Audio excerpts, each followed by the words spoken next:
Hello everyone. आज का हमारा टॉपिक है फील्ड इफेक्ट ट्रांजिस्टर। इसके पहले आप लोग बीजेटी पढ़ लिए होंगे।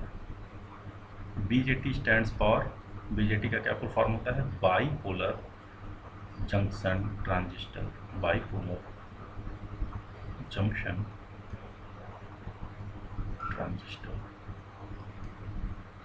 ओके, अब जो आपको पढ़ना है वो है FET. FET means field effect transistors. Okay, तो बीजेटी और एफईटी में सबसे पहला डिफरेंस ये है कि जैसे इसका नाम में क्लियर है कि ये बाईपोलर, बाई मतलब दो।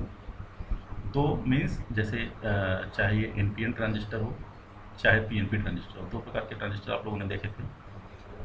तो दोनों में जो करंट का फ्लो होता है वो दो पोल्स की वजह से, बाई दो पोल्स की वजह से। तो दो पोल्स मतलब दोनों चार्ज उसमें प्ले करते हैं। इलेक्ट्रॉन्स की वजह से भी करंट फ्लो होता है और होल्स दोनों की वजह से करंट फ्लो होता है।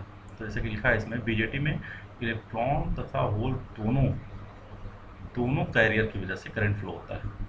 ठीक है, इसलिए इन्हें क्या कहते हैं? बाईपोलर जंक्शन, बाईपोलर ट्रांजिस्टर कहते हैं। Bipolar, bipolar, bi means two, poles, poles means charges या चार्ज कैरियर्स।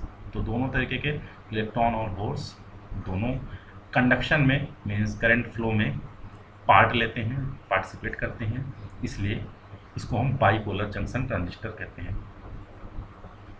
ठीक है, अब बाईपोलर जंक्शन ट्रांजिस्टर में कुछ डिसएडवांटेजेस थे, जिसके बाद हमने एफईटी की तरफ रुख किया। तो क्या डिसएडवांटेजेस थे?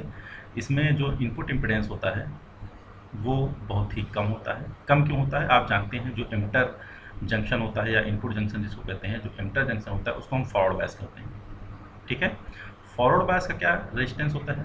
कम होता है। फॉरवर्ड बायस में रेजिस्टेंस कम होता है, तो जाहिर सी बात है कि इनपुट इम्पीडेंस इसका कम होता है और इसमें बहुत ज़्यादा नॉइज रहती है। ठीक है, ये इसके दो मेन डिसएडवांटेजेस थे। जिसके बाद आया आपका field effect transistor. Field effect transistor जो होता है, जिसको एफईटी कहते हैं, फील्ड इफेक्ट ट्रांजिस्टर या एफईटी, इसके कॉन्स्ट्रक्शन में इनपुट इम्पीडेंस, जिसको अभी हमने बात की कि बीजेटी में इनपुट इम्पीडेंस कम होता है, इसमें इनपुट इम्पीडेंस बहुत अधिक होता है। बहुत अधिक, लगभग किस रेंज में होता है? 100 मेगा ओम की रेंज में या उससे अधिक होता है। ठीक है, और साथ साथ ये इसमें नॉइज भी बहुत कम होता है, कम नॉइजी होता है, इसलिए फील्ड इफेक्ट ट्रांजिस्टर्स यूज किए जाते हैं ज़्यादा इन कंपेरिजन टू बीजेटी। क्या कारण है? सबसे पहले तो इसका इनपुट इम्पीडेंस ज़्यादा होता है, और दूसरी बात, इनपुट इम्पीडेंस ज़्यादा होगा तो मतलब जिस चीज़ से इसको कनेक्ट करेंगे वो इससे बेसिकली आइसोलेट रहेगा, क्योंकि इसका इनपुट इम्पीडेंस ज़्यादा रहेगा, तो इस वजह से इसका इनपुट इम्पीडेंस ज़्यादा होने के कारण इसको यूज करते हैं, और साथ साथ ही कम नॉइजी होता है। तो हम देखते हैं कि ये अगला टॉपिक है कि एफईटी कितने तरीके के होते हैं। Field effect transistor, FET. Okay, तो सबसे पहले हम बात करते हैं बीजेटी। आप लोगों ने जो पढ़ा है ट्रांजिस्टर बीजेटी, बीजेटी में जो आपका आउटपुट करंट थी आईसी, उसको हम लोगों ने देखा था आईसी इक्वल टू होता है beta IB, beta into IB. IB क्या है? ये इनपुट करंट होता है, ये आप लोगों ने देखा होगा बीजेटी में। तो ये है आपका इनपुट करंट और ये क्या है? आपकी आउटपुट करंट। तो आप देख रहे हैं कि यहाँ पर जो आउटपुट करंट है, आउटपुट करंट वो किस पर डिपेंड कर रही है? वो डिपेंड कर रही है इनपुट करंट, इनपुट करंट पर। तो इनपुट करंट चेंज करेंगे तो आउटपुट करंट चेंज होगी। ठीक है, तो इनपुट करंट आउटपुट करंट को कंट्रोल कर रही है, इसलिए बीजेटी को क्या कहते हैं? कि बीजेटी कहते हैं करंट कंट्रोल्ड डिवाइस। ठीक है, क्यों कहते हैं करंट कंट्रोल डिवाइस? क्योंकि इसमें जो इनपुट करंट होती है वो इसके आउटपुट करंट को कंट्रोल करती है, इसलिए इसको कहते हैं करंट कंट्रोल्ड डिवाइस। ठीक है, जबकि जो ये थी बीजेटी की बात कि बीजेटी क्या है? बीजेटी करंट कंट्रोल डिवाइस है। क्यों है? क्योंकि इसमें इनपुट करंट आउटपुट करंट को कंट्रोल करती है। ठीक है, जबकि जो एफईटी होता है, फील्ड इफेक्ट ट्रांजिस्टर, इसमें इनपुट वोल्टेज इनपुट वोल्टेज, इस इनपुट वोल्टेज इसको VGS कहते हैं, ठीक है। इनपुट वोल्टेज कंट्रोल करता है आउटपुट करंट को, आउटपुट करंट को इसको ID से रिप्रेजेंट करते हैं। तो ID जो है ये किस पर रिप्रेजेंट करता है? ID is function of VGS, मतलब जो आउटपुट करंट है वो इनपुट करंट पर नहीं डिपेंड होती है, जबकि किस पर डिपेंड होती है? इनपुट वोल्टेज पर। फील्ड इफेक्ट ट्रांजिस्टर में आउटपुट कैरेक्टरिस्टिक जो होती है इनपुट वोल्टेज पर डिपेंड करती है, न कि इनपुट करंट पर, न कि इनपुट करंट पर। अच्छा, बीजेटी में क्या थी? बीजेटी में जो आउटपुट था वो इनपुट करंट पर डिपेंड कर रहा था, तो इसलिए बीजेटी को हम कहते हैं करंट कंट्रोल डिवाइस, और इसको कहते हैं एफईटी को वोल्टेज कंट्रोल डिवाइस, ठीक है। यहाँ आपका वोल्टेज कंट्रोल्ड, वोल्टेज जो है आपका कंट्रोल करता है, इसलिए इसको वोल्टेज कंट्रोल्ड डिवाइस कहते हैं, ठीक है, या field control device, electric field control device कहते हैं, ठीक है। तो ये था बेसिकली बीजेटी और एफईटी में डिफरेंस। और अब देखते हैं एफईटी के कितने, एफईटी को कैसे क्लासिफाई किया गया। तो एफईटी को हम बेसिकली दो पार्ट्स में डिवाइड करते हैं। एफईटी को हम बेसिकली दो पार्ट में डिवाइड करते हैं। नंबर एक जो होता है उसको कहते हैं JFET। JFET means junction field effect transistor, junction field effect transistor, okay. और जो दूसरे पार्ट में जिसको क्लासिफाई करते हैं उसको कहते हैं मॉसफेट। मॉसफेट का क्या फुल फॉर्म होता है? मॉसफेट में ये है metal oxide semiconductor field effect transistor, metal oxide semiconductor field effect transistor. तो ब्रॉडली देखें तो एफईटी को दो पार्ट्स में डिवाइड किया गया है, JFET और मॉसफेट में। एक एक करके इसको हम देखते हैं। JFET, सबसे पहले हम JFET देखेंगे, उसके बाद अगले लेक्चर में हम मॉसफेट को भी देखेंगे। तो सबसे पहला इसका जो पार्ट है उसको हम पढ़ते हैं, जो ये है जंक्शन फील्ड इफेक्ट ट्रांजिस्टर, या इसको कहते हैं JFET। अच्छा, हमने बोला था कि एफईटी को दो पार्ट में डिवाइड कर सकते हैं, JFET और किसमें? मॉसफेट में। लेकिन JFET भी दो टाइप का होता है, JFET भी दो टाइप का होता है। जैसे उसमें BJT दो टाइप का होता था, NPN और PNP, वैसे यहाँ पर भी JFET दो टाइप का होता है। एक को कहते हैं N चैनल JFET या N टाइप की JFET, और दूसरे को कहते हैं P channel JFET, P channel JFET, ठीक है। एक होता है N चैनल JFET और दूसरा P चैनल JFET। चलिए देखते हैं। सबसे पहली बात तो JFET जो होता है वो भी एक 3 टर्मिनल डिवाइस है। 3 टर्मिनल डिवाइस मीन्स जैसे BJT था, BJT में भी 3 टर्मिनल थे। कौन कौन से टर्मिनल थे? BJT में कौन कौन से टर्मिनल हुआ करते थे? एक टर्मिनल हुआ करता था एमिटर, दूसरा कौन सा था? बेस, और तीसरा था कलेक्टर। ऐसे ही JFET में भी 3 टर्मिनल होते हैं, जिसको हम आगे देखेंगे। इसमें जो नाम होता है BJT में वो अलग अलग नाम होते हैं, बल्कि JFET में जो नाम होता है वो दूसरा होता है। तो यहाँ पर एमिटर बेस कलेक्टर हुआ करते थे। यहाँ पर भी 3 टर्मिनल होते हैं, कौन कौन से होते हैं उसको हम आगे देखेंगे, ठीक है। JFET एक 3 टर्मिनल डिवाइस है जिसमें करंट का जो कंडक्शन है, जो करंट फ्लो होती है, वहाँ पर जो करंट फ्लो रहे थे BJT में, वो दोनों इलेक्ट्रॉन और होल्स दोनों की वजह से होती थी। अभी हमने चर्चा की थी, इसीलिए इसको बाइपोलर कहते थे। यहाँ पर या तो करंट केवल इलेक्ट्रॉन की वजह से फ्लो होगी, और या तो फिर सिर्फ होल की वजह से, किसी एक कैरियर के द्वारा ही इसमें करंट फ्लो होगी, ठीक है। अब ये डिपेंड किस पर करेगा? अगर N चैनल वाला JFET है तो उसमें इलेक्ट्रॉन की वजह से करंट फ्लो होगी, और P चैनल वाला JFET है तो उसको होल के द्वारा करंट फ्लो होगी, ठीक है।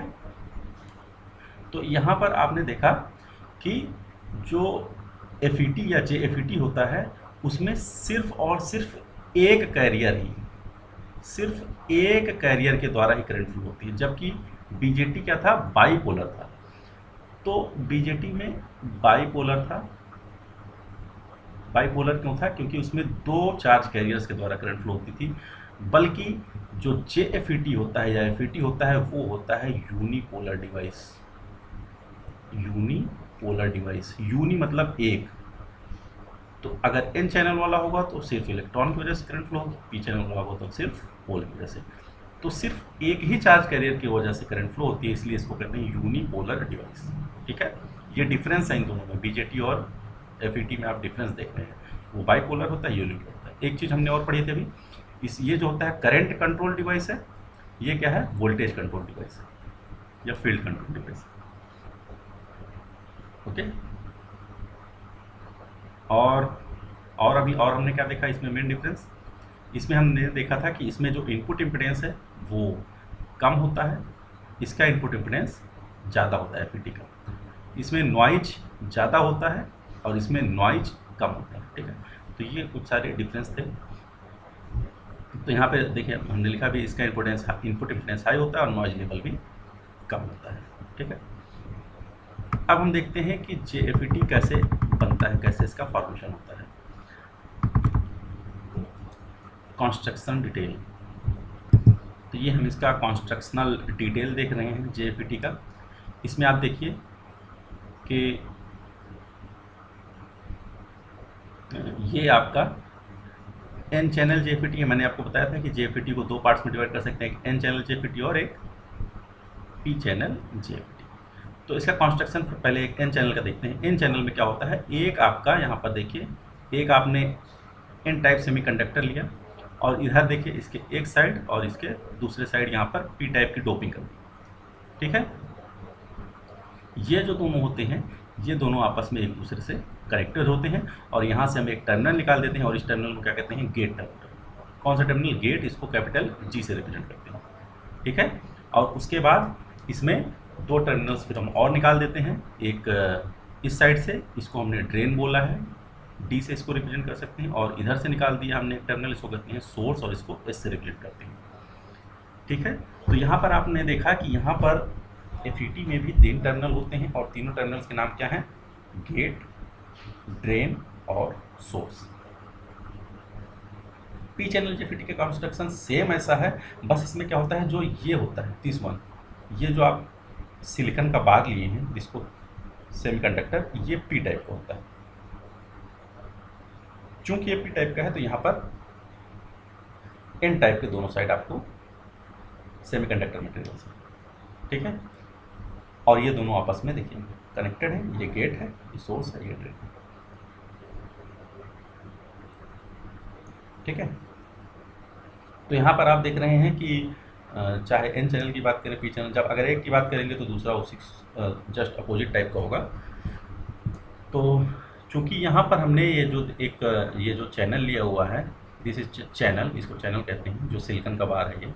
फॉर एग्जांपल अगर ये एन टाइप सिलिकॉन का बार लिया तो इसको कहते हैं एन टाइप का हमने सिलिकॉन का बार लिया है और उसमें पी टाइप की साइड डोपिंग कर दी है। चूँकि ये एन टाइप का इसलिए इसको कहते हैं N channel JFET, this is channel.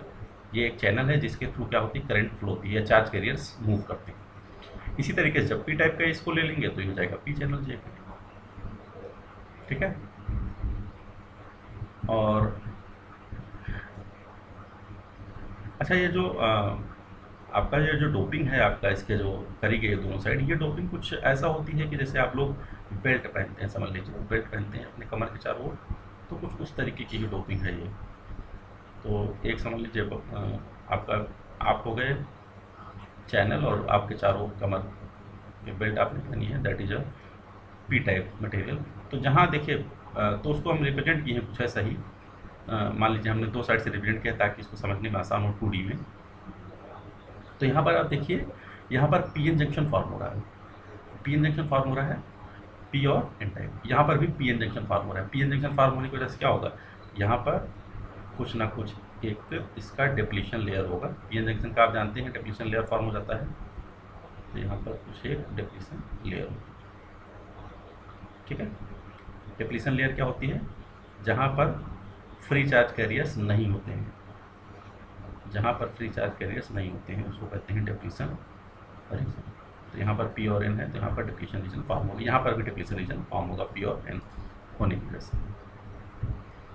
आगे देखते हैं, यहाँ पर हमने डिस्कस किया हुआ है कि इसमें कौन कौन से टर्मिनल होते हैं। तो मैंने अभी बताया इसमें गेट टर्मिनल होता है और सोर्स होता है एक टर्मिनल ड्रेन होता है। ठीक है,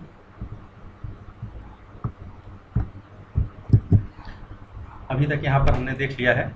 अब यहाँ पर हम इसको देखते हैं कि इसको कनेक्शन कैसे करते हैं। हमने इसके तीनों टर्मिनल्स देखे, ये एन चैनल वाला है, ये पी चैनल वाला है। ठीक है, ये क्या है, जेएफईटी है, जेएफईटी है। कौन सी ये जेएफईटी है, एन चैनल जेएफईटी। और ये है आपकी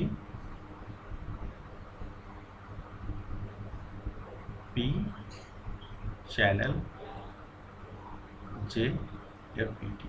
ओके, यहाँ पर आप देखिए, यहाँ पर पोलैरिटीज़ दिखाया गया है। सबसे पहली बात आप ध्यान रखिए हमेशा के लिए कि जेएफईटी में, जंक्शन फील्ड इफेक्ट ट्रांजिस्टर में, हम जो गेट का कनेक्शन ऐसा करते हैं, गेट और सोर्स का कनेक्शन, ताकि ये जो गेट है ये हमेशा रहे रिवर्स बायस कंडीशन। गेट हमेशा क्या रहे, रिवर्स बायस कंडीशन। तो ये आप ध्यान दीजिए हमेशा। हमारी यहाँ पर जो बायसिंग करेंगे, ये हम पोलैरिटीज़ पढ़ रहे हैं बेसिकली कि पोलैरिटीज़ क्या होंगी, कैसे कनेक्शन करेंगे। तो यहाँ पर हम जो गेट टर्मिनल है, इस गेट टर्मिनल को हमेशा ऐसा को बायसिंग करेंगे ताकि ये गेट रिवर्स बायस्ड हो। ठीक है, तो यहाँ हमने देखिए रिवर्स बायस करने के लिए इस पी को देखिए बैटरी से कनेक्ट किया है। एक मान लीजिए यहाँ पर कोई बैटरी है जिसमें वोल्टेज VGS है, VGS। Okay, gate to source, gate और सोर्स के बीच। तो यहाँ पर मैंने इसको निगेटिव से कनेक्ट किया है। ठीक है, तो यहाँ पर लोअर वोल्टेज होगा। अच्छा, रिवर्स बायस करने का तरीका क्या है कि पी वाले को आप लोअर वोल्टेज से कनेक्ट करिए और एन वाले को हायर वोल्टेज से कनेक्ट करिए। ठीक है, तो वहाँ पर रिवर्स बायस हो जाता है। या फिर पी को निगेटिव से कनेक्ट कर दीजिए, इनको पॉजिटिव से कनेक्ट करिए। ठीक है, यहाँ पर देखिए ड्रेन और सोर्स है, ये एन के ही पार्ट है। देखिए यहाँ पर एन चाहिए, तो ड्रेन और सोर्स टर्मिनल्स आपस में इंटरचेंजेबल है। ठीक है, इंटरचेंजेबल में इसको भी आप चाहे इसको ड्रेन करिए चाहे इसको ड्रेन करिए। ठीक है, लेकिन जब आप ड्रेन या सोर्स डिसाइड कर लेंगे तो यहाँ पर देखिए ड्रेन और सोर्स को जो आपने जो बायसिंग की है, कुछ इस तरीके से बायसिंग करते हैं। जैसे हमने यहाँ पर बायसिंग करने के लिए VDS सप्लाई लिखी है, तो यहाँ पर बायसिंग इस तरीके से करती हैं कि जो हमारी ड्रेन करंट हो वो सोर्स से ड्रेन की तरफ फ्लो, जो हमारी सोर्स से ड्रेन की तरफ फ्लो। ठीक है, तो यहाँ पर देखिए आपने बायसिंग कुछ एन चैनल जेएफईटी के लिए यहाँ पर हमने रिप्रेजेंट किया हुआ है, और इस तरीके से यहाँ पर पी चैनल जेएफईटी के लिए रिप्रेजेंट किया है। अच्छा, एक चीज़ आप ध्यान दीजिए कि आप हमेशा गेट को रिवर्स बायस रखते हैं। ठीक है, तो जब आप इसको रिवर्स बायस रखते हैं तो जाहिर सी बात है रिवर्स बायस का इम्पीडेंस कितना होता है, हाई होता है। तो चूँकि इनपुट साइड, ये इनपुट साइड है, this is the input side, input side आपका रिवर्स बायस है, इनपुट साइड आपका रिवर्स बायस है, इसीलिए इसका इनपुट इम्पीडेंस हाई होता है। इसका इनपुट इम्पीडेंस हाई होता है, जो हमने डिस्कस किया अभी कि इनपुट इम्पीडेंस हाई होता है एफईटी के केस में। क्यों? क्योंकि इसका इनपुट साइड आप रिवर्स बायस करते हैं, जबकि उसमें क्या था, बीजेटी में ये एमिटर साइड फॉरवर्ड बायस रहता था, इसलिए उसका इनपुट इम्पीडेंस लो होगा। ठीक है, तो ये फॉरवर्ड बायस रिवर्स बायस होने की वजह से इसका इनपुट इम्पीडेंस हाई होता है। दूसरी चीज़ आप देखिए, ये रिवर्स बायस है तो यहाँ पर कोई भी गेट पर कोई करंट फ्लो होगी नहीं होगी, क्योंकि रिवर्स बायस कंडीशन में आइडियली अगर हम बात करें तो IG जो है ये 0 होगी। ठीक है, IG जो 0 होगी, तो यहाँ जो ड्रेन पर जो करंट मिलेगी वही सोर्स पर करंट होगी। Simply ID will be equal to IS। क्यों? क्योंकि गेट करंट 0 होती है, क्योंकि गेट रिवर्स बायस में, तो ID will be equal to IS। ठीक है, इसी तरीके से सेम जो एन चैनल में हमने बात की वो पी चैनल में उसका कॉन्सिक्वेंटली ये लागू होगा।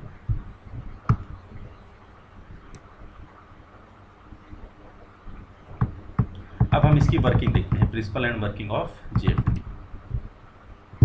हमने पोलैरिटीज़ देख ली, कैसे आप कनेक्शन सप्लाई देते हैं। तो हमने ध्यान रखा कि हमेशा गेट रिवर्स बायस होता है, तो यहाँ पर हमने इसको रिवर्स बायस किया हुआ है। ये एक स्विच लगा दिया, स्विच कनेक्ट करें तो ये रिवर्स बायस सप्लाई होगा, नहीं करेंगे तो यहाँ पर 0 वोल्टेज सप्लाई होगा। ठीक है, अब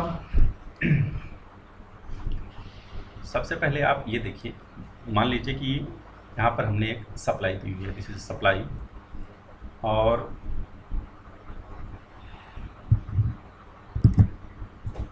देखिए अब इसका डिटेल समझिएगा कि कैसे ये काम करता है। तो सबसे पहले हमने यहाँ पर देखिए सप्लाई दी हुई है, ठीक है। और मान लीजिए ये अभी इनपुट ये जो VGS है, अभी इसको मान लीजिए कि आपने कब कनेक्ट नहीं किया हुआ, या सिंपल ये मानिए कि यहाँ पर आप VGS इक्वल टू 0 अप्लाई कर रहे हैं। तो सिंपली आप मानिए कि यहाँ पर आपने इसको आप अभी कंसीडर मत करिएगा, मान लीजिए यहाँ पर कुछ नहीं है, ठीक है। तो ये हमने गेट को उठाया और डायरेक्ट सोर्स से कनेक्ट कर दिया, शॉर्ट कर दिया, ठीक है। और यहाँ हम इसको ग्राउंड से कनेक्ट कर देंगे, मान लीजिए कुछ ऐसा कनेक्शन, ठीक है। तो यहाँ पर हमारा क्या कंडीशन हो गई, हमारी कंडीशन ये है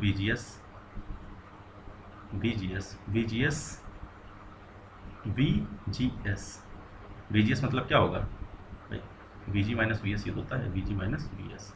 तो यहाँ पर VG और VS दोनों सेम पोटेंशियल पर, इसलिए VGS को हमने 0 माना हुआ है, ठीक है। तो यहाँ हमारी जो कंडीशन है, हमने माना है VGS अप्लाई हमने नहीं किया है, ठीक है। अब ध्यान दीजिएगा, VGS हमने 0 दिया हुआ है। अब यहाँ पर हम क्या करते हैं, यहाँ पर हमारा हमने इनपुट वोल्टेज अप्लाई किया हुआ है।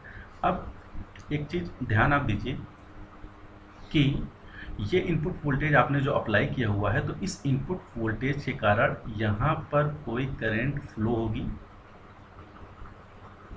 ठीक है। यहाँ पर कोई करंट, ड्रेन करंट फ्लो होगी, ID मान लीजिए ये ID है, ठीक है।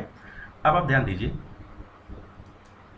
कि यहाँ पर देखिए इलेक्ट्रॉन्स मूव कर रहे हैं। इलेक्ट्रॉन्स ये क्या करेगा, आपने सप्लाई दी हुई है, ये पॉजिटिव टर्मिनल है, तो ये क्या करेगा, यहाँ n चैनल है तो इलेक्ट्रॉन्स मूव करेंगे। इलेक्ट्रॉन्स जब मूव करेंगे तो इलेक्ट्रॉन के मूव होने के कारण यहाँ पर करंट फ्लो होगी, ठीक है। लेकिन अब आप ये बताइए कि मान लीजिए हमने ये VDS को स्टार्टिंग में ये जो इनपुट वोल्टेज है इसको बढ़ाना शुरू किया, धीरे धीरे हम बढ़ा रहे हैं। तो धीरे धीरे जब बढ़ाएंगे तो ये ड्रेन करंट है ये भी बढ़ती जाएगी, ठीक है। लेकिन एक चीज़ और ध्यान दीजिए, अगर हम इसको बढ़ाएंगे तो यहाँ पर ये है बेसिकली हमारा ये रिवर्स बायस कंडीशन में होगा। क्यों होगा, यहाँ पर आपने पोटेंशियल अप्लाई किया हुआ है, ठीक है। यहाँ पर 0 वोल्टेज है और यहाँ पर 0 से ज़्यादा है, ठीक है। 0 से ज़्यादा मतलब मान लीजिए फॉर एग्जांपल मैं कंसीडर कर रहा हूँ कि मान लीजिए ये 4 वोल्ट है, फॉर एग्जांपल ये 4 वोल्ट है, ठीक है। तो यहाँ पर ये जो 4 वोल्ट है, ये 4 वोल्ट इसको क्या सप्लाई दे रहा है, ठीक है। अब ये जो पूरा चैनल है, ये जो पूरा आपने चैनल फॉर्म किया हुआ है, ये पूरा चैनल बेसिकली एक रेजिस्टेंस की तरह इसको प्रतीत होगा। यहाँ से जो करंट फ्लो हो रही है, तो ये पूरा चैनल एक रेजिस्टेंस की, क्योंकि जाहिर सी बात है यहाँ पर ये एक N चैनल है और यहाँ से आप करंट फ्लो हो रही है, तो यहाँ पर ये एक रेजिस्टेंस की तरह काम करेगा चैनल। तो रेजिस्टेंस की तरह मतलब मान लीजिए अगर हम इसको यहाँ पर दिखाएं कुछ ऐसे कि ये जो चैनल है, ये चैनल कुछ ऐसे मान सकते हैं कि इसमें ढेर सारे रेजिस्टेंस लगे हुए हैं, ठीक है। तो यहाँ पर मैंने बताया कि यहाँ हमने 4 वोल्ट की सप्लाई दी हुई है, ये 4 वोल्ट की सप्लाई दी हुई है और यहाँ वोल्टेज जो है आपका इसने आपके ग्राउंड किया हुआ है, तो इसका मतलब यहाँ पर कितना वोल्ट है, 0 वोल्ट है, ठीक है। अब ये जो वोल्टेज है यहाँ से अगर आप देखेंगे तो 4 वोल्ट है। मान लीजिए ये जो रेजिस्टेंस है ये सबकी वैल्यू R है, ठीक है। ये हमने 4 रेजिस्टेंस माना है, ये हमने ये माना है कि ये समान रूप से एक रेजिस्टेंस है, ये जो पूरा चैनल है। अब ये 4 वोल्ट है, तो ये 4 वोल्ट क्या होगा, ये 4 वोल्ट हर जगह डिस्ट्रीब्यूटेड होगा, ठीक है। तो अगर आप यहाँ से देखेंगे, जैसे 4 वोल्ट क्या होगा, ये 4 वोल्ट हर जगह डिस्ट्रीब्यूटेड होगा। यहाँ 1 वोल्ट होगा और फिर उसके बाद 1 वोल्ट यहाँ होगा, 1 वोल्ट यहाँ होगा, 1 वोल्ट यहाँ होगा, ठीक है। यहाँ से देख रहे हैं तो आपको कितना वोल्ट मिलेगा, 4 वोल्ट। यहाँ से देखेंगे तो आपको कितना वोल्ट मिलेगा, यहाँ से देखेंगे तो आपको 1 2 3 वोल्ट दिखेगा।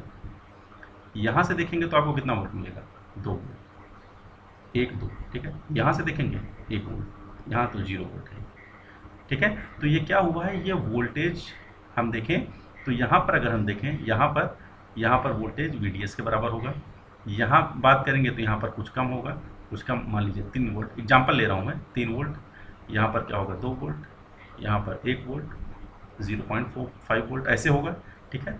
अब आप देखें यहाँ पर ये PN जंक्शन फॉर्म हुआ है। P को आपने 0 से सप्लाई दी हुई है और N वाला हायर पोटेंशियल पर है, तो यहाँ है बेसिकली रिवर्स बायस कंडीशन।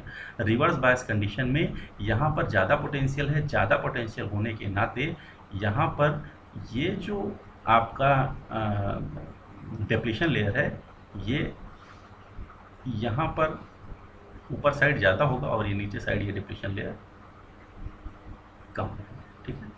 ऐसे ही यहाँ पर ये ऊपर साइड ज़्यादा होगा, क्यों ज़्यादा होगा? क्योंकि यहाँ पर रिवर्स बायस ज़्यादा है, जहाँ रिवर्स बायस ज़्यादा वहाँ पर पोटेंशियल जहाँ रिवर्स बायसिंग ज़्यादा वहाँ पर डिप्लीशन लेयर ज़्यादा। अब यहाँ पर डिप्लीशन लेयर ये है, ठीक है।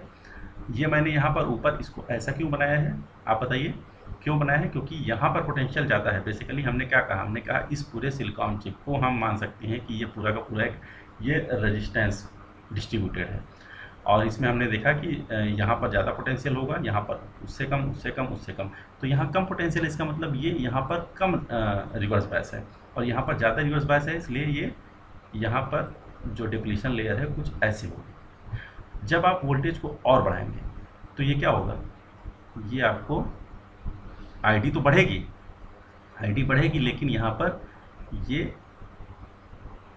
और कुछ ऐसे हो जाएगा। क्यों हो जाएगा? क्योंकि रिवर्स बायस कुछ और बढ़ेगा, ठीक है।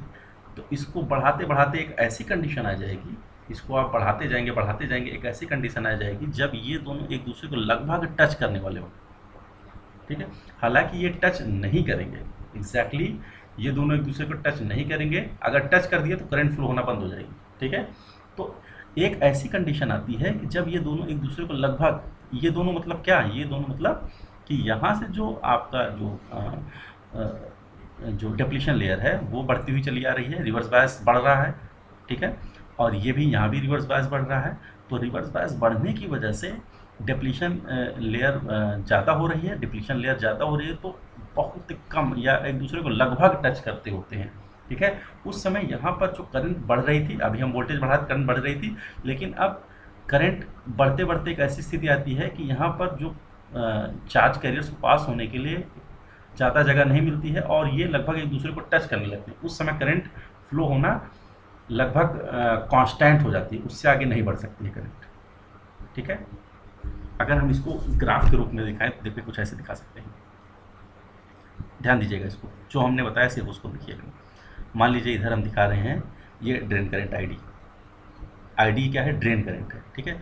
और इनपुट आपने क्या दिया हुआ है, इनपुट आपने दिया हुआ ये VDS। अब आप ध्यान दीजिए, जैसे जैसे आप वोल्टेज को बढ़ाते हैं स्टार्टिंग में, वैसे वैसे क्या हुआ था, करंट बढ़ रही थी। मैंने कहा था कि वोल्टेज बढ़ा रहे हैं तो करंट बढ़ रही, ठीक है। वोल्टेज और बढ़ाए करंट बढ़ी, वोल्टेज और बढ़ाए करंट बढ़ी। लेकिन जब वोल्टेज आप बढ़ा रहे हैं तो साथ साथ रिवर्स बायसिंग भी इन दोनों पर बढ़ रही है, जिसकी वजह से ये बढ़ते हुए डिप्लीशन लेयर बढ़ती हुई चली आ रही है।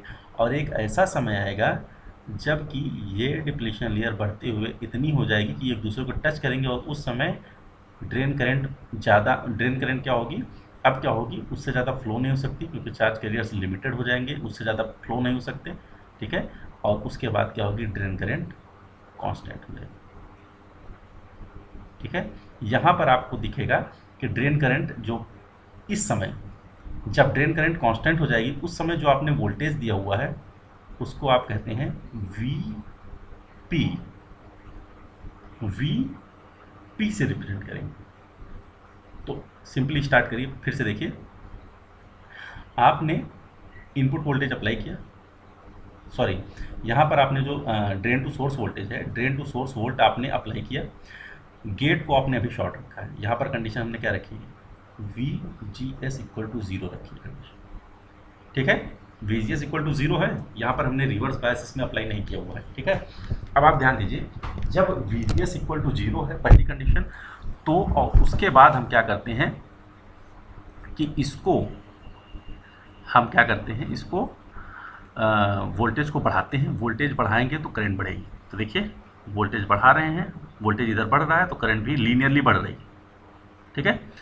और वोल्टेज बढ़ाते जाते हैं, करंट बढ़ती जाती है, लेकिन एक उसके साथ साथ एक चीज़ और हो रहा है कि ये डिप्लीशन लेयर भी बढ़ती चली आ रही है। और एक ऐसा समय आएगा वोल्टेज बढ़ाते बढ़ाते, जब यहाँ पर ये देखिए एक ऐसा समय आएगा, ये इस पॉइंट पर वोल्टेज आप बढ़ाते हुए चले गए, और एक ऐसा समय आएगा जब ये एक दूसरे को लगभग टच कर रहे होंगे और उस समय करंट बढ़ना बंद हो जाएगी और ये कांस्टेंट हो जाएगी, ये मैक्सिमम ड्रेन करंट है, ड्रेन करंट ये मैक्सिमम है, इसको कहते हैं IDSS। IDSS, इस मैक्सिमम करंट को क्या कहते हैं, जो फ्लो हो रही है अभी और जो कांस्टेंट हो गई उसको कहते हैं IDSS। IDSS, ठीक है। IDSS बेसिकली क्या है, IDS है, IDS मतलब ड्रेन टू सोर्स करंट, किस कंडीशन में, शॉर्टेड गेट की कंडीशन में, गेट शॉर्टेड है उस समय, गेट शॉर्टेड मतलब VGS इक्वल टू 0। आई बात समझ में। अब आप देखिए, हमने कहा कि जब वोल्टेज को, इस वोल्टेज को बढ़ाते जाते हैं तो एक ऐसी स्थिति आती है, एक ऐसा वोल्टेज आता है जिस पर ये करंट कांस्टेंट हो जाती है, और कांस्टेंट होकर और ये मैक्सिमम करंट होती है जिसको हम IDSS कहते हैं, drain to source current, in case of कब, किस कंडीशन में, जब गेट शॉर्टेड है, it means VGS equal to 0 है। और जिस VDS पर ये होता है उसको कहते हैं VP। VP को कहते हैं हम पिंच ऑफ वोल्टेज, और IDSS को कहते हैं क्या है, चलिए इसको हम आगे देखेंगे। ये IDSS है, IDSS मतलब मैंने आपको बताया IDS है, IDS मतलब drain to source current, drain to source current किस कंडीशन में, शॉर्टेड गेट की कंडीशन, शॉर्टेड गेट मतलब VGS इक्वल टू 0।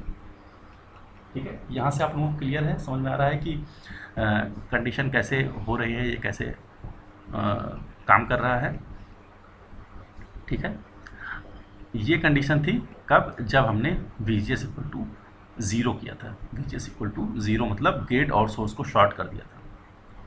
ठीक है, तो उस कंडीशन में हमने देखा था कि यहाँ पर किस तरीके से ये काम किया, और ये VDS और ID के बीच हमने ग्राफ प्लॉट किया था। ये ग्राफ आप ध्यान रखिएगा, ये आगे ये ग्राफ जो है ये आपका आगे है, इसको, ये इसकी इनपुट कैरेक्टरिस्टिक है, अगर आप देखेंगे तो ये इसको दिखा रहा है कि यहाँ पर VGS 0 होने पर ID और VDS के बीच ये ग्राफ है।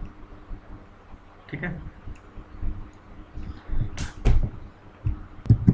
अब आप ध्यान दीजिए कि अभी तो हमने क्या किया, अभी हमने गेट टू सोर्स वोल्टेज को रिवर्स बायस अप्लाई यहाँ पर नहीं किया था, तो ये कंडीशन थी। अगर हम अब रिवर्स बायस अप्लाई करें, ये कंडीशन थी कि अगर हम ये रिवर्स बायस अप्लाई करें, तो अब ये बताइए, पहले तो हमने रिवर्स बायस अप्लाई नहीं किया था, ठीक है, अब रिवर्स बायस हम अप्लाई कर रहे हैं, तो ये क्या होगा कि ये तो और ज़्यादा डिप्लीशन लेयर की विड्थ बढ़ाएगा। रिवर्स बायस है ना, रिवर्स बायस कोई एक्स्ट्रा और रिवर्स बायस कर रहा है, तो ये रिवर्स बायस पहले ही और जल्दी बढ़ाएगा। तो और जल्दी बढ़ाने पर क्या होगा, ये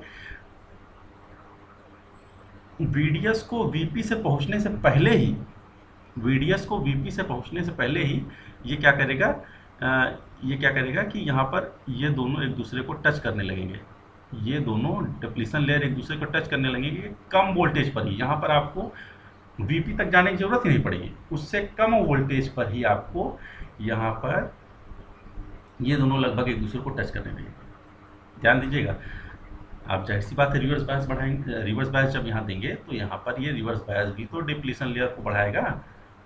तो जब ये पहले से डिप्लीशन लेयर को बढ़ा रहा है, तो इनके होने की वजह से और डिप्लीशन लेयर बढ़ेगी, तो आपको VP से पहले ही आपको यहाँ पर ये एक दूसरे को लगभग टच करने पड़ेंगे। तो ये देखिए, जब मान लीजिए VGS इक्वल टू हमने अप्लाई किया, VGS रिवर्स बायस है तो मान लीजिए -1 वोल्ट, हम रिवर्स बायस है इसलिए इसको हम -1 वोल्ट मान लीजिए मान रहे हैं। तो ये क्या होगा, मान लीजिए -1 वोल्ट दिया है, तो ये करंट फ्लो होना शुरू होगी और ये VP से पहले ही मैक्सिमम करंट फ्लो होना शुरू हो जाएगा। VD से पहले ही करंट क्या करेगा, ये कांस्टेंट कर देगा VP से पहले। देखिए यहाँ पर बढ़ते बढ़ते ये VP तक गया था, लेकिन VP से पहले ही ये क्या कर रहा है कि करंट को कांस्टेंट कर दे रहा है। किस स्थिति में है ये, VGS इक्वल टू -1 वोल्ट। ठीक है, इसी तरीके से VGS को और बढ़ाएंगे तो क्या होगा, ये और पहले ही इसको कांस्टेंट कर देगा, VGS इक्वल टू -2 वोल्ट।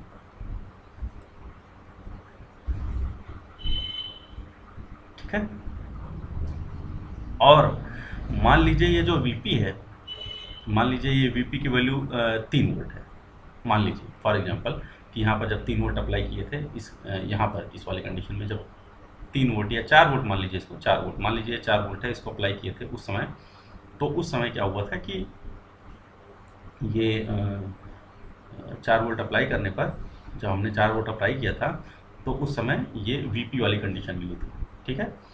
लेकिन अब जब हम यहाँ पर VGS को ही जब 4 वोल्ट कर देंगे, फॉर एग्जांपल VGS को ही 4 वोल्ट कर देंगे, तो क्या होगा भाई, यहाँ 4 वोल्ट कर रहा था इसको टच एक दूसरे को, VGS ही हमने 4 वोल्ट कर दिया, तो हमें कुछ ऐसा मिलेगा, सीधी लाइन मिलेगी। ध्यान दीजिएगा, इसको थोड़ा सा अलग बना के दिखाते हैं, थोड़ा समझने की कोशिश करिएगा।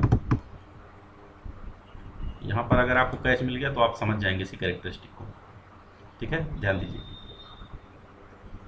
ये है आपका VDS, हमने इसको इधर दिखाया है, ये है आपकी ड्रेन करंट आईडी।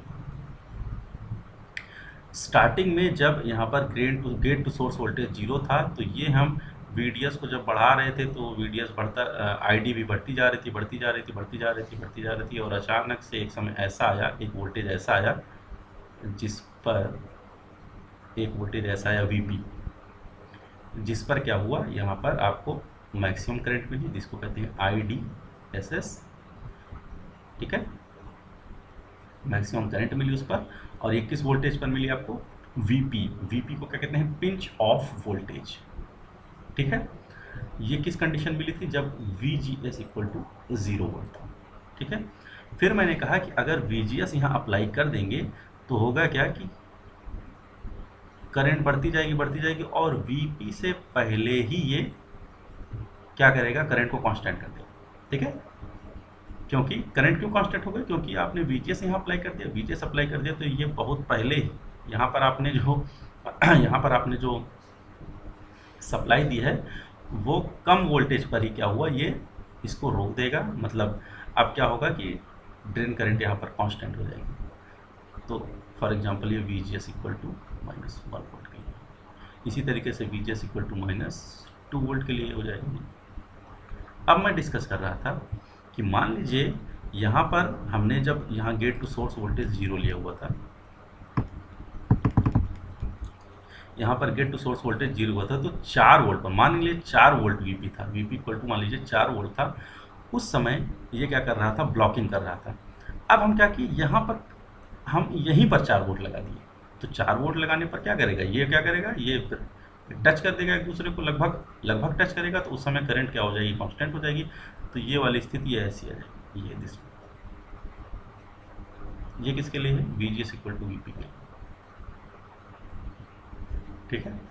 ये आपको ग्राफ आई थिंक समझ में आ रहा होगा, नहीं आ रहा है तो 1-2 बार और देखिएगा आप लोग इसको, और पढ़ने की कोशिश करिएगा, जो मैंने लिखा हुआ है उसको भी पढ़िएगा, तो यहाँ से आपको इसका कंस्ट्रक्शन और इसका जो वर्किंग डिटेल है ये समझ में आएगा, ठीक है। तो ये हमने यहाँ पर जो पढ़ा, इसकी वजह से हमको लगभग कई सारी चीज़ें यहाँ पर क्लियर हो जाती हैं, और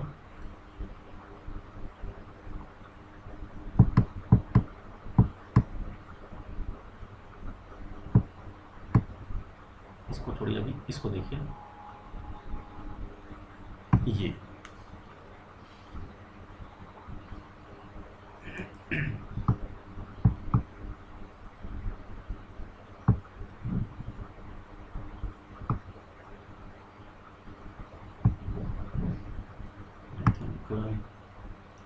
वही था जिसको आउटपुट कैरेक्टरिस्टिक इसके कहते हैं, this one.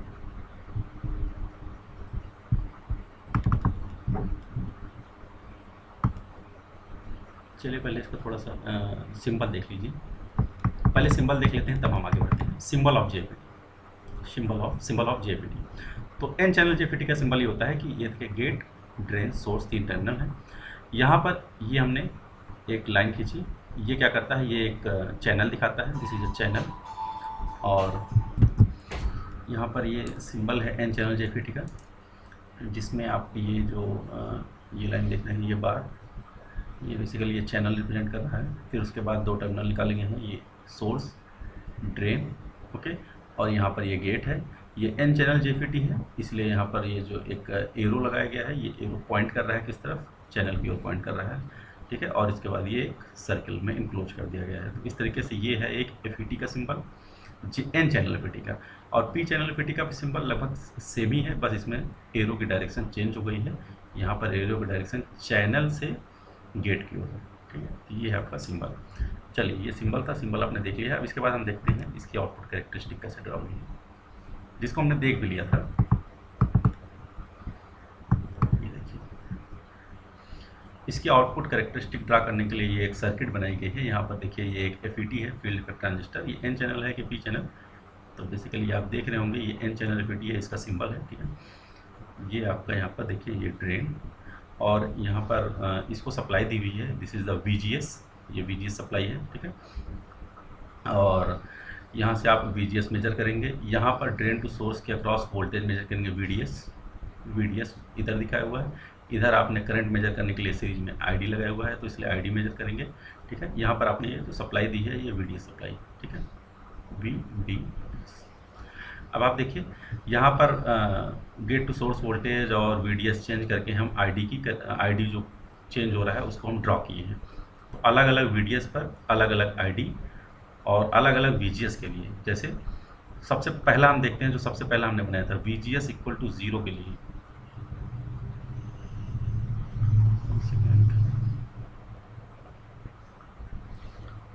This will be like this.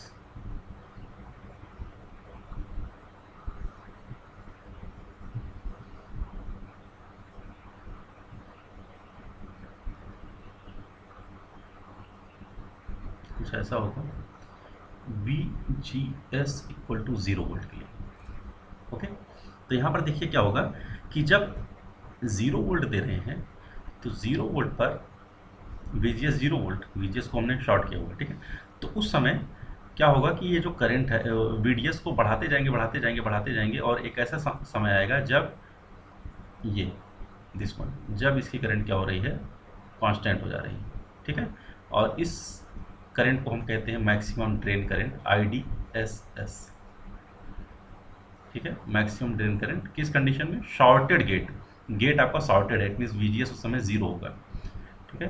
फिर उसके बाद अलग अलग voltage VGS equal to -1 volt, -1 -2 -3 इसलिए हम लिख रहे हैं क्योंकि ये रिवर्स वोल्टेज है। तो इसके लिए भी हमने VGS इक्वल टू -1 -2 -3 के लिए हमने देखा था कि ये जो यहाँ पर देखिए ये VP यहाँ पर था, इस पॉइंट पर VGS इक्वल टू -1 में ये देखिए VP यहाँ पर है, फिर यहाँ पर है, -3 में यहाँ पर है, ठीक है। तो बेसिकली अगर VP बोला जाए तो ये वाला VP है, this one, pinch off voltage, VGS equal to 0 के केस में, ठीक है। और उसके बाद क्या होगा, हम क्या करेंगे, जब यहाँ रिवर्स बायस अप्लाई करते हैं, जब रिवर्स बायस अप्लाई करेंगे तो VP से पहले ही क्या हो जाएगा कि वो दोनों आपके जो दोनों जो बन रहे थे, क्या नाम है, अगर हम देखें यहाँ पर जो बन रहा था डिप्लीशन रीजन, वो दोनों एक दूसरे को आपस में टच करने लगे थे। तो जिसकी वजह से VP से पहले ही यहाँ पर देखिए टच करने लगेगा, तो यहाँ पर ड्रेन करंट कम मिलेगी, उससे पहले ही ये कांस्टेंट हो जाएगा। VGS इक्वल टू -2 में और पहले कांस्टेंट हो जाएगा, VGS इक्वल टू -3 में और पहले कांस्टेंट हो जाएगा, ठीक है।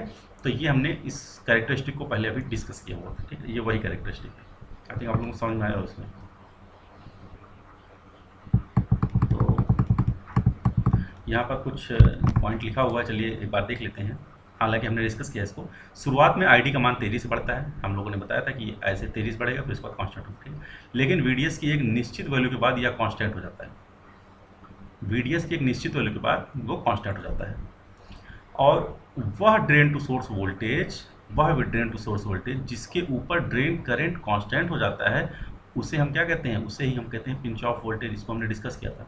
पिंच ऑफ वोल्टेज क्या है, ड्रेन टू सोर्स वोल्टेज ही तो है। VDS वह VDS की वह वैल्यू जिस पर ड्रेन करंट कांस्टेंट हो जाता है, उसे क्या कहते हैं, VP कहते हैं, ठीक है। Pinch off voltage, pinch off voltage के समय होता क्या है, बेसिकली पिंच ऑफ वोल्टेज के समय होता ये है कि दोनों डिप्लीशन लेयर बढ़ते बढ़ते इतना हो जाते हैं कि वो लगभग एक दूसरे को टच करते हैं। पिंच ऑफ वोल्टेज के पश्चात चैनल विड्थ इतनी नैरो हो जाती है कि डिप्लीशन लेयर एक दूसरे को लगभग टच करते हैं, ठीक है। और इसके बीच में से ड्रेन करंट पास होती है, तो वो कांस्टेंट हो जाएगी, क्योंकि अब इससे ज़्यादा तो होगा नहीं,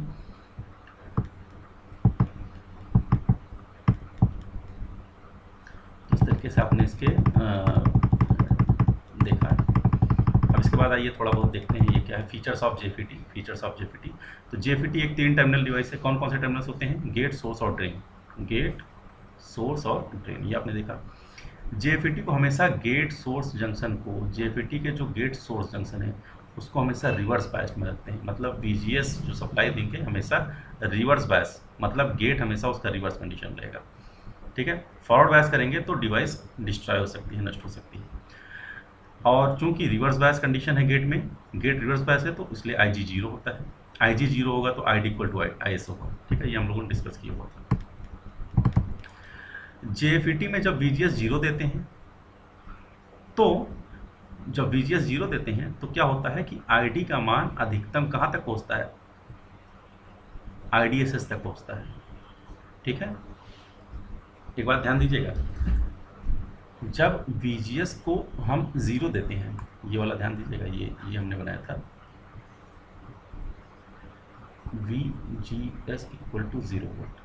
तो यहाँ पर आपको जो ID मिल रहा था, अधिकतम मैक्सिमम कितना मिल रहा था? IDSS। और उसके बाद जैसे जैसे हम VGS को बढ़ाते जाते हैं, VGS equal to -1 volt, VGS equal to -2 volt, तो एक समय ऐसा आता है कि जब ये ड्रेन करंट 0 हो जाती है। ठीक है, तो वो जिस वोल्टेज पर होता है उसको कहते हैं VGS ऑफ। VGS ऑफ, भाई जाहिर सी बात है कि इसको बढ़ाते जाएंगे, एक ऐसा समय आएगा कि ड्रेन करंट 0 हो जाएगी ना। ये ID है, दिस इज ID। तो जैसे जैसे VGS बढ़ा रहे हैं -1 -2 -3 -4 -4, एक समय आएगा कि जब VGS equal to VGS off होगा उस समय ड्रेन करंट 0 हो जाएगी। तो इसमें यही लिखा हुआ है कि जब 0 वोल्ट से VGS ऑफ करते हैं तो उसकी जो करंट की वैल्यू होती है वो IDSS से घटते घटते घटते घटते कितनी हो जाती है? 0 हो जाती है। ठीक है, तो ये इसके कुछ फीचर्स थे, बाकी और कुछ फीचर्स लिखे हुए इसको आप देखिएगा। इंपॉर्टेंट टर्म्स हम लोग देख लेते हैं। देखिए हम लोगों ने ये 3 चीज़ें अभी तक देख ली हैं। IDSS देख लिया, VP देख लिया और VGS ऑफ देखना है। अच्छा, एक चीज़ और हम लोग अभी थोड़ा सा आउटपुट कैरेक्टरिस्टिक में देख लेते हैं।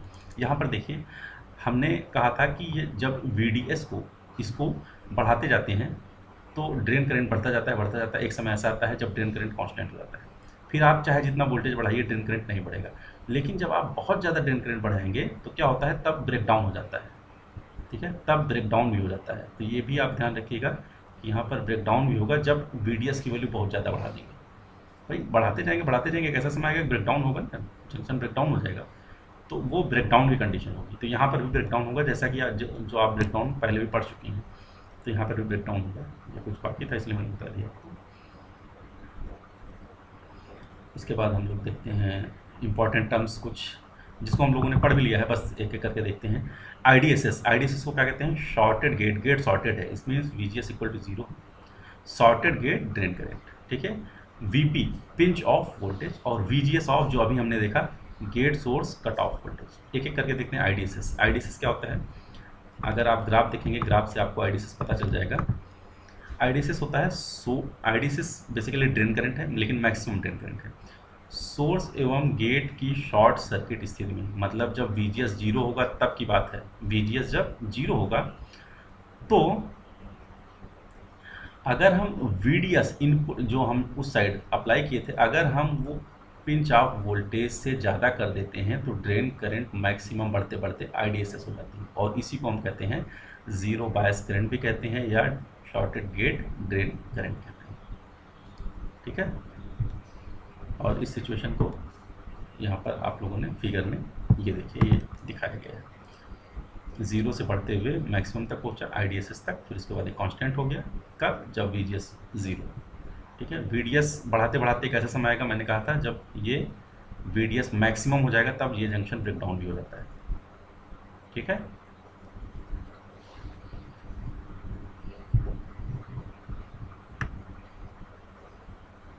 और क्या क्या चीज़ें हैं देख लीजिए। ID प्रारंभ में तेजी से बढ़ता है। पहले तो ID बढ़ता जाता है, फिर उसके बाद पिंच ऑफ वोल्टेज के बाद ये क्या होता है? कांस्टेंट हो जाता है और मैक्सिमम IDSS तक पहुंच जाता है। ये भी हमने देखा था। ठीक है, और देखिए जब VDS का मान VP से ज़्यादा हो, मतलब VP से जब ज़्यादा होगा तो ये ड्रेन करंट कांस्टेंट हो जाती है, ID कांस्टेंट हो जाती है। अब किसके बराबर हो जाती है? IDSS के। ये सब चीज़ें सेम वही चीज़ें लिखी हुई हैं। और हमने ये भी बताया कि VDS को बढ़ाते बढ़ाते बहुत ज़्यादा बढ़ा देंगे तो ब्रेक डाउन हो जाएगा। तो JFET को में VDS को अधिकतम VDS मैक्स तक बढ़ाया जा सकता है। अगर इससे ज़्यादा आप बढ़ाएंगे तो JFET ब्रेक डाउन हो जाएगा। ठीक है, तो हम नॉर्मल कंडीशन में हम क्या करते हैं, इसको VP से VDS मैक्स के बीच में ही ऑपरेट करते हैं। यहाँ पर देखिए कुछ रीजन बन रहे हैं। ये जो रीजन है चार्ट का, इसको हम कहते हैं ओहमिक रीजन। यहाँ पर ओहमिक रीजन है क्योंकि ये लीनियर रीजन है। देखिए यहाँ पर आप करंट और वोल्टेज के बीच लीनियर रिलेशन है, करंट वोल्टेज के साथ करंट बढ़ रहा है, तो इसको कहते हैं हम ओहमिक रीजन, ओहमिक क्षेत्र या ओहमिक रीजन। और उसके बाद ये देखिए ये रीजन, इसके बाद वाला जो रीजन है इसको कहते हैं हम एक्टिव रीजन। और नॉर्मली हम एक्टिव रीजन में ही ऑपरेट करते हैं अपनी एफईटी को। और इसके बाद जब बहुत ज़्यादा हो जाता है, ये देखिए ये ब्रेकडाउन रीजन, ठीक है। और एक रीजन और होता है ऑफ वाला रीजन।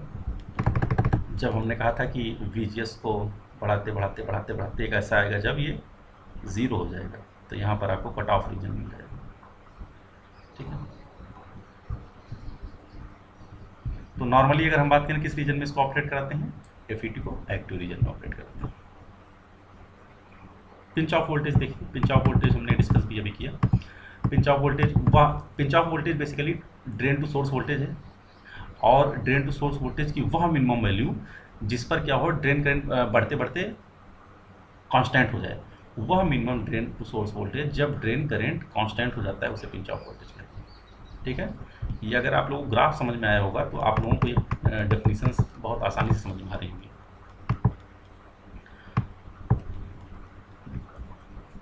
आप इसका ग्राफ देखिए। अभी ये ग्राफ में ये जो मैंने आप लोग ग्राफ देख रहे हैं, ये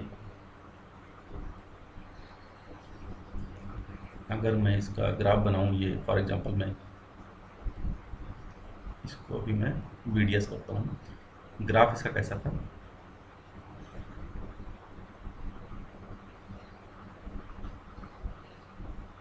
IDSS, ये क्या था, पिंच ऑफ वोल्टेज VP, ठीक है। और ये किस कंडीशन में था, जब VGS इक्वल टू 0, ठीक है। अब आप ये देखिए, ये आउटपुट कैरेक्टरिस्टिक आती थी, ठीक है, ठीक। अब आप जरा ध्यान दीजिए, ये कैरेक्टरिस्टिक ID और VGS के बीच जो बनी है, इनपुट वोल्टेज और आउटपुट करंट के बीच। यहाँ पर देखिए ये इनपुट वोल्टेज है और ये है आउटपुट करंट। इनपुट वोल्टेज और आउटपुट करंट के बीच ये जो कैरेक्टरिस्टिक बनी हुई है ऐसे, इसको कहते हैं हम ट्रांसफर कैरेक्टरिस्टिक। पहले तो आप इसका नाम जानिए, ये क्या है, ट्रांसफर कैरेक्टरिस्टिक्स।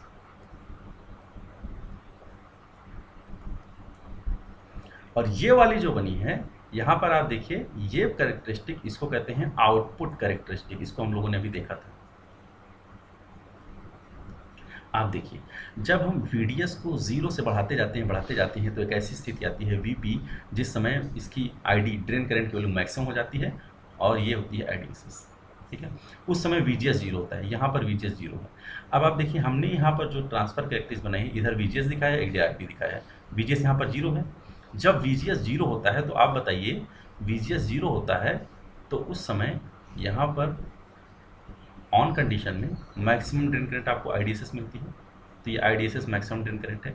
फिर उसके बाद हम क्या करते हैं, हमने कहा था कि जैसे जैसे VGS बढ़ाते जाते हैं, VGS इक्वल टू -1 वोल्ट, तो क्या होती है, ड्रेन करंट बेसिकली कम होना शुरू हो जाती है। देखिए कम हो गई, -2 पर और कम हो जाएगी, -3 पर और कम हो जाएगी। तो जैसे जैसे देखिए VGS बढ़ रहा है, इस साइड देखिए ड्रेन करंट आपकी घटती जा रही है। ड्रेन करंट ये है, IDSS मैक्सिमम है और वहाँ से घटती जा रही है, घटती जा रही है। एक ऐसा समय आ जाएगा कि जब VGS को आप बढ़ाते बढ़ाते VGS ऑफ कर देंगे, VGS ऑफ के बराबर कर देंगे, उस समय ड्रेन करंट देखिए 0 हो जाएगी, ठीक है। तो ये जो आपकी कैरेक्टरिस्टिक बनी है, इसको कहते हैं ट्रांसफर कैरेक्टरिस्टिक। VGS ऑफ की वैल्यू VP के बराबर होती है, इसका VP के बराबर होती है। तो इसको हम बेसिकली कह सकते हैं, इसका मॉडुलस कह सकते हैं, क्योंकि ये माइनस में होगा, ये प्लस में होगा, है ना। तो ये मॉडुलस कर सकते हैं, मॉड ऑफ VGS ऑफ कर सकते हैं। ये माइनस में होगा और ये प्लस में होगा, ठीक है। तो ये थी आपकी ट्रांसफ़र कैरेक्टरिस्टिक, जिसको आपने देखा। और VGS ऑफ को अभी देख लीजिए, VGS ऑफ जो भी हमने बनाया उसको डेफिनेशन देख लीजिए। वह gate to source voltage, input voltage मतलब ये वाला, दिस वन, यहाँ आपने जो अप्लाई किया था रिवर्स बायस वाला, ठीक है। वह इनपुट वोल्टेज जब चैनल पूर्णतः कट ऑफ हो जाता है, मतलब चैनल इतना बढ़ते बढ़ते ये क्या हुआ, कट ऑफ हो गया, वहाँ से कोई ड्रेन करंट नहीं फ्लो होगी, ID 0 हो जाएगा। वह गेट टू सोर्स वोल्टेज जब चैनल पूर्णतः कट ऑफ हो जाता है, उसे उस समय ड्रेन करंट का मान 0 हो जाता है और उसको कहते हैं VGS ऑफ वोल्टेज, ठीक है। और हम जानते हैं VGS हमेशा रिवर्स बायस रखते हैं, VGS हमेशा रिवर्स बायस रखते हैं भाई। यहाँ पर हम जो सप्लाई देंगे रिवर्स बायस करेंगे। तो जैसे जैसे VGS बढ़ाते जाते हैं, होता क्या है, डिप्लीशन लेयर की चौड़ाई बढ़ती जाती है और एक ऐसा समय आता है कि बढ़ते बढ़ते इतनी ज़्यादा बढ़ जाता है VGS की वैल्यू कि ये दोनों एक दूसरे को टच कर देते हैं और उस समय करंट फ्लो होना बंद हो जाती है, और उस समय जो वोल्टेज होता है VGS की वैल्यू, उसको कहते हैं VGS ऑफ। सिंपल सी बात करें तो ये, बाकी आप लोग उसको पढ़िएगा जो हमने दिया हुआ है नोट्स। अब हम देखते हैं expression for drain current. Drain current की एक्सप्रेशन क्या है, कैसे इसको डिपेंड करती है किस चीज़ पर।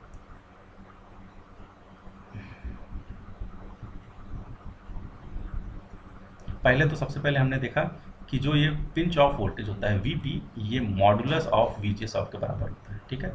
अगर VGS ऑफ -4 वोल्ट है, VGS ऑफ -4 वोल्ट है, तो VP क्या होगा, 4 वोल्ट होगा। ये चीज़ एक आपकी क्लियर होनी चाहिए पहले। फिर उसके बाद आप यहाँ, ये है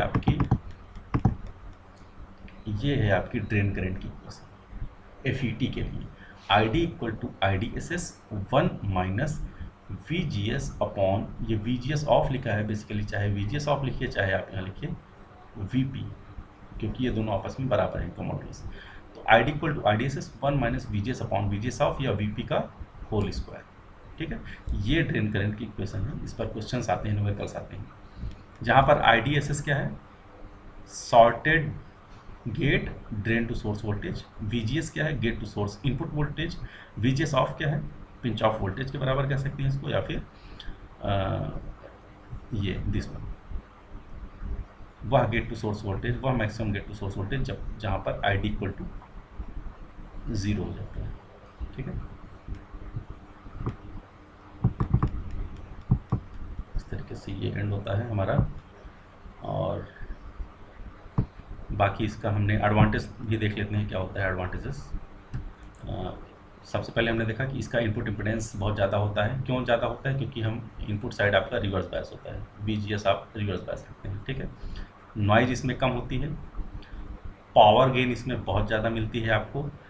तो पावर गेन ज़्यादा मिलेगी तो आपको ड्राइवर सर्किट नहीं लगानी पड़ेगी इसमें। इसका साइज़ कम होता है, लाइफ बहुत ज़्यादा होती है और इसकी एफिशिएंसी भी बहुत ज़्यादा होती है। इसके बाद इसका कुछ आगे का सेक्शन है, इसको हम आगे देखेंगे। Thank you.